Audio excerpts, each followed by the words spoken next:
Yo, what's good, YouTube? It's Arxens here. We are talking AEW. You missed one Collision episode. The man, Kota Ibushi, returns. For me, this is sick for professional wrestling. I'm hyped. He is low-key one of the most underrated wrestlers of all time. If you guys haven't checked it, peep his match he did with AJ Styles back a couple years back. That was probably like one of my favorite AJ Styles matches of all time. That was really, really sick. But no, in terms of this, dude, I'm hyped because we're getting the Golden Lovers. They could possibly fight the Rainmaker, Kazuchika Okada, and Konosuke Takeshita, the Alpha. We're possibly getting that tag match. That'll be sick. You can book that for Forbidden Door. Now, my question being, what do you do with the lad that's on the poster? Now, I've been thinking about it.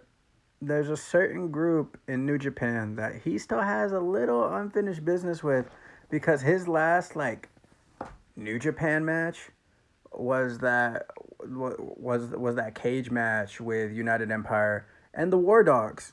There's a specific member in that group who recently won a title in New Japan that I think would be sick for a classic one-on-one fight right now. Even though it was rumored because he was on AEW like kind of a couple months ago when Gabe Kidd was on AEW, he was having like a whole story thing with Mark Briscoe. Mark and Ospreay are homies, dude. Ospreay can easily defend him, bro, and you run that. I think for now though, the main story is probably gonna be the EVPs versus Swerve and Ospreay, and it's just gonna be more of a situation of Swerve realizing, hey, I need to put all my bitterness to the side to help Hangman finally defeat the Death Riders, and we finally put an end to all of that. And Hangman's gonna be the dude for now, but that don't mean that we won't get Swerve and Hangman again for the title, because I feel like that's just what's gonna go down. And then the winner of that fights the lad, because the lad gonna get the belt one way or another. I'm telling you right now, 2026, whatever y'all want to call, whatever y'all want to book, whatever y'all want to say, this man is getting the AEW World Title. I don't care what the agenda is. I don't care. Right now, literally some of the bright spots for AEW are Will Ospreay, uh, Jet Speed, and Mercedes Monet. Y'all can talk all the crap y'all want about Mercedes, man. She is literally doing something revolutionary for the women's division of professional wrestling.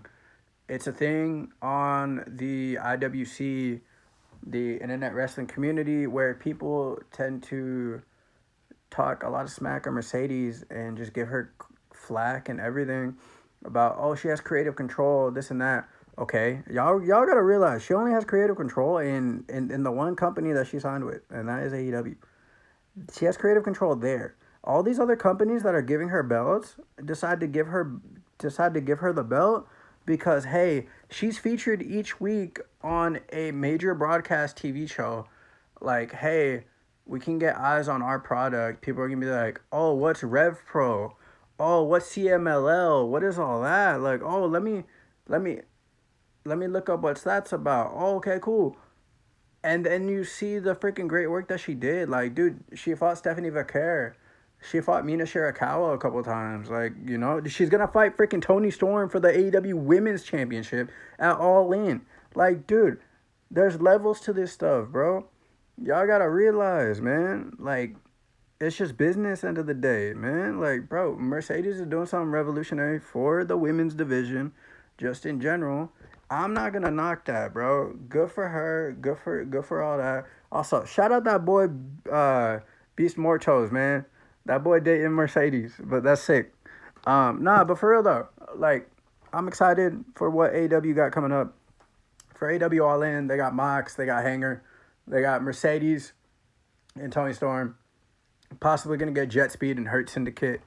We'll possibly get like EVPs and Swerve and Ospreay going at it in a tag match, some implication or something like that. Probably get some more Death Rider shenanigans. You got the unification match with Okada and Mr. Kenny Omega. So yeah, I don't know. I'm really, really excited for AEW All In. I'm excited for this pay-per-view too because I think Forbidden Door, they always kill it. Personally, I want to see Ricochet featured on that card. I want to see Ricochet featured possibly fighting this dude again. Maybe that'd be low-key kind of cool. You could do like a multi-man match. You could do Ospreay versus Gabe Kidd versus Ricochet versus like I don't know, man, like somebody else. Low-key Kota Ibushi. That'd be kind of sick. A fatal four-way for the title that Gabe Kidd has. I think it's the IWGP Intercontinental title or whatever, the global title, whatever belt that is. But for real though, let me know what you guys think of AEW. Are you guys hyped for AEW as much as I am? Because personally, it's just not a thing right now. Like for me to be like, oh, let me pick sides. Let me pick. Oh, I'm only a WWE guy. Oh, I'm only an AEW. Oh, I'm only TNA. Bro, I'm all for wrestling. I'm all for it. I'm not gonna be this and that, whatever, nitpicky, da da da. I ain't like that ever. Like, yes, I'm gonna nitpick products and nitpick certain things that Triple H does. I nitpick certain stuff Tony Khan does. I nitpick certain stuff that TNA does. It's just, it is what it is, bro. Because, dude, the more you nitpick and the more stuff you do that, bro, that's literally how I'm able to make videos and make content on stuff that I enjoy. So, yeah, that's it. That's it for the video. Please leave a like, comment, subscribe. I'll see you on the next one. Let me know if you guys are hyped for Forbidden Door and All In. Later. Bye.